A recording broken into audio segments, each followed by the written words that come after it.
अस्सलामुअलैकुम। आज के लेक्चर के अंदर हम बात करेंगे फार्माकोलॉजी के टॉपिक प्रोटॉन पंप इनहिबिटर के बारे में। आज हम डिस्कस करेंगे कि प्रोटॉन पंप इनहिबिटर बेसिकली क्या होता है और किस तरह से अपना रिएक्शन परफॉर्म करता है। प्रोटॉन पंप इनहिबिटर बेसिकली हमारे पास क्या होता है कि हमने जब किसी गैस्ट्रिक एसिड की सिक्रेशन को कम करने के लिए हमारे पास ट्रीटमेंट की डिफरेंट अप्रोचेज़ होती हैं। एक हमारे पास ये अप्रोच है कि हम इंडिविजुअली एक एक रिसेप्टर को टारगेट करें। जैसा कि हमने पढ़ा है कि there are 4 types of receptor, तो हम उनमें से किसी एक रिसेप्टर को टारगेट करें, उसको ब्लॉक कर दें। दूसरी हमारे पास ट्रीटमेंट अप्रोच ये है कि हम डायरेक्टली जो हमारे पास प्रोटॉन पंप इनहिबिटर है उसी को ब्लॉक कर दें। ठीक है। प्रोटॉन पंप इनहिबिटर बेसिकली एक एंजाइम है जिसको हम कहते हैं हाइड्रोजन पोटेशियम एटीपेज।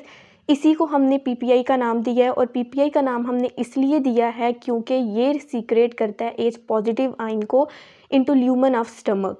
अब एच पॉजिटिव एक प्रोटॉन है, पंप हम इसको इसलिए कह रहे हैं क्योंकि इसने एच पॉजिटिव आयन यानी हाइड्रोजन प्रोटॉन को पंप करेगा और उसके बदले में जो पोटाशियम है उसकी एक्सचेंजिंग करेगा। अब जो हमारी डायरेक्टली मेन अप्रोच है वो यही है कि हम पीपीआई जो कि मेन रोल प्ले करता है उसी को ब्लॉक कर दें। तो हम आगे डिस्कस करते हैं कि किस तरह से ये करेगा। मैकेनिज्म ऑफ एक्शन में बेसिकली हमारे पास ओमिप्राजोल एक फर्स्ट क्लास ऑफ ड्रग है, प्रो टाइप ड्रग है। प्रो टाइप हम बेसिकली कहते हैं कि जब हमारे पास बहुत सी ड्रग्स हों और उसमें से जो हम एक मेन क्लास यूज़ करते हैं। तो ओमिप्राजोल एक फर्स्ट क्लास ऑफ ड्रग है जो क्या करेगी, इरिवर्सिबल बाइंड करेगी। जो हमने पीछे एक एंजाइम पढ़ा है हाइड्रोजन पोटेशियम एटीपेज, एक एंजाइम है जिसको प्रोटॉन पंप का हमने नाम दिया है, उसके साथ बाइंड करेगी and suppress the secretion of hydrogen आइन इनटू गैस्ट्रिक ल्यूमन। और जो सीक्रेट यानी हाइड्रोजन आइन जो सीक्रेट कर रहे थे वहाँ पे, उनकी सीक्रेशन को वहाँ से कम कर देगी, ब्लॉक कर देगी। The membrane bound proton pump is the final step, यानी कि जब गैस्ट्रिक एसिड की सीक्रेशन हो रही होती है तो उसके अंदर जो मेम्ब्रेन बाउंड प्रोटॉन पंप है वो एक फाइनल स्टेप होता है। उससे पहले जैसा कि डायग्राम के अंदर अगर हम देखें तो फर्स्ट 4 रिसेप्टर्स थे, उसके बाद ये वाला स्टेप फाइनल स्टेप है, रिजल्टिंग इन ए क्लोरोहाइड्रिया। अब ये क्या होगा, अब इसमें क्या होता है कि a chloride, a means absent, chlor mean chlorine and hydria means hydrogen.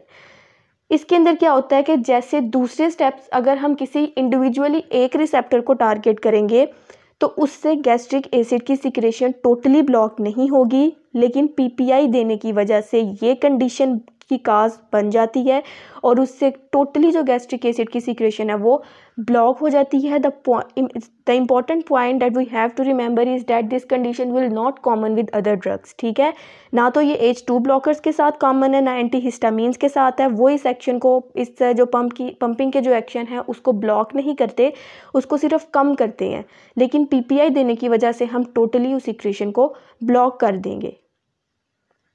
Action की बात करें तो these agents are prodrugs, यानी कि ये जो हम ओमिप्राजोल जैसे ड्रग्स दे रहे हैं ये बेसिकली क्या है, प्रो ड्रग्स। प्रो ड्रग्स हम कहते हैं कि वो ड्रग जो अपनी इनएक्टिव फॉर्म में दिए जाते हैं और वो एक्टिव आगे नेक्स्ट स्टेप में जाकर होते हैं। तो पीपीआई भी हम प्रो ड्रग इनएक्टिव फॉर्म में देंगे with N acid resistant enteric coating, यानी इसके ऊपर एक एसिड की कोटिंग होगी। कोटिंग बेसिकली क्या करती है, प्रोटेक्ट करती है कि जो, ताकि जो ड्रग है, यानी हम जब ओरल कैविटी में हमारा ड्रग रहेगा तो ये इनएक्टिव फॉर्म में होगा और आगे इंटेस्टाइन में जाके ये एक्टिव होगा।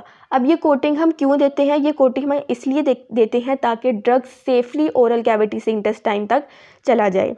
जब ये ड्रग अल्कलाइन ड्यूडिनम में जाएगा तो ये कोटिंग रिमूव हो जाएगी और कन्वर्ट हो जाएगा ड्रग अपनी एक्टिव फॉर्म के अंदर और फिर वहाँ से ट्रांसपोर्ट होगा ये पेराइटल सेल के अंदर।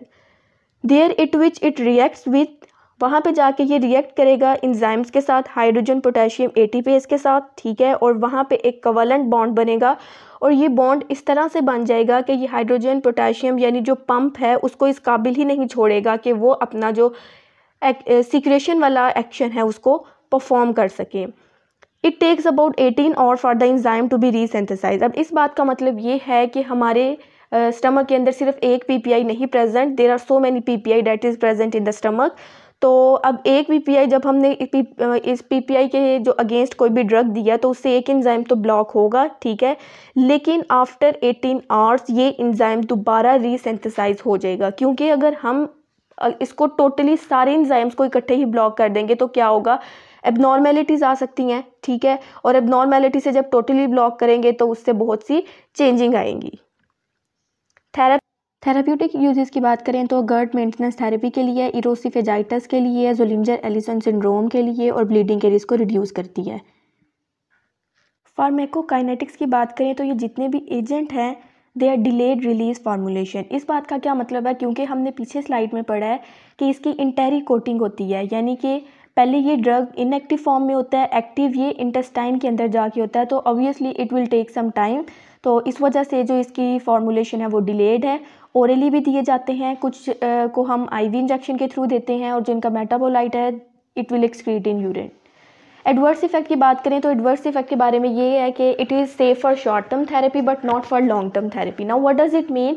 इट बेसिकली मीन्स कि ये ड्रग्स जो हैं अगर हम लॉन्ग टर्म थेरेपी के लिए यूज़ करेंगे तो जैसा कि हमने पीछे स्लाइड में डिस्कस किया है कि आफ्टर 18 आवर्स के बाद इंजाइम ने रीसिंथेसाइज दोबारा अपनी नॉर्मल पोजीशन में आना होता है।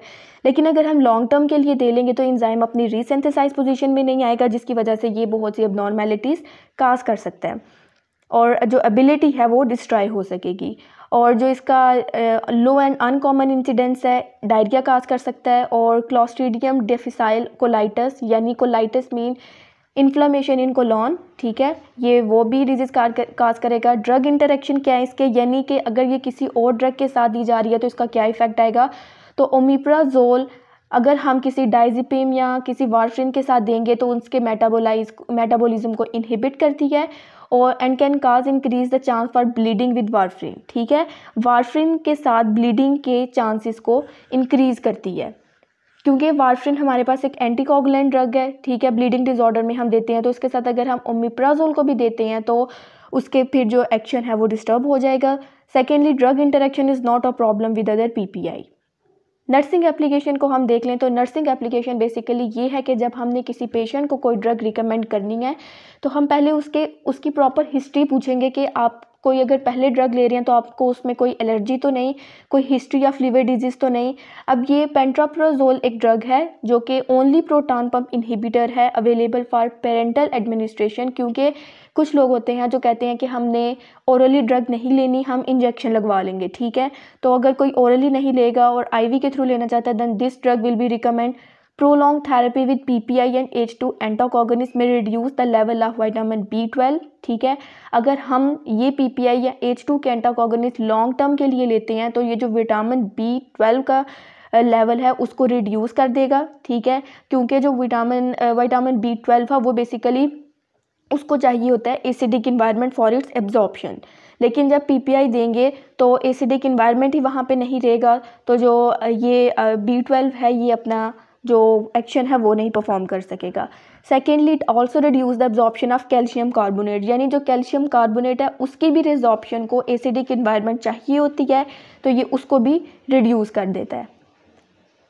सेकंड बात करें तो अब instruct the patient taking omeprazole के लिए हमने क्या कहना है कि that you have to taken this medicine 30 minute before meal.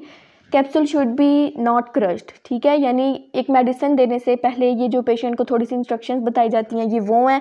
And it may be given with antacids and H2 antagonist is also needed. It should be taken after PPI for best result and emphasize that the treatment will be short term. So that was all from today's lecture. Thank you so much for being watching. Do subscribe, like and comment. Till then stay happy and stay blessed.